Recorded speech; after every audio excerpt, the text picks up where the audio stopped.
This is not just a bad bill, it's dangerous for our kids.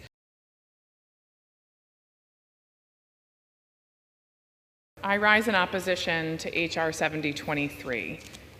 Mr. Speaker, despite meeting every stipulated requirement, my amendment to this dangerous bill to protect our children from pollutants in their water was not ruled in order. Something's not right.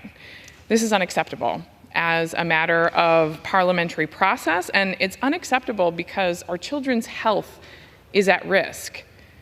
Infants and children are among the most vulnerable to the negative health effects of pollutants in their water. They're often the closest to the source. They crawl on the floor and in the grass and put anything they find in their mouths, including their hands, which puts them at greater risk of exposure to toxins.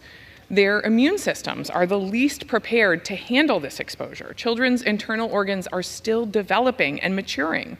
According to the National Institutes of Health, kids' immune systems may provide less natural protections against toxins than adults. Infants and children face more critical periods when exposure to toxic chemicals may alter their health for the rest of their lives.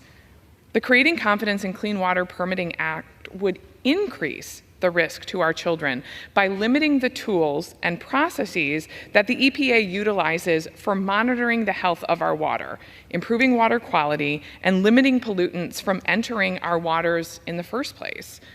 The amendment I submitted was simple. It would have paused the changes within the bill until the EPA could certify that they would not lead to increased discharges of pollutants that have adverse effects on infants and children from increased exposure.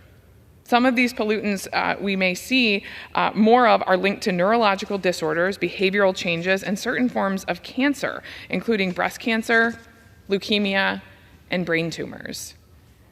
My colleagues and I across the aisle may not agree on the merits of the Clean Water Act or the importance of protecting our local waters from contamination and degradation, but surely we can all agree that protecting our nation's infants and children from toxic chemicals is our shared responsibility, and simply that we need to know where there is poison in our water and whether we're giving it to our children.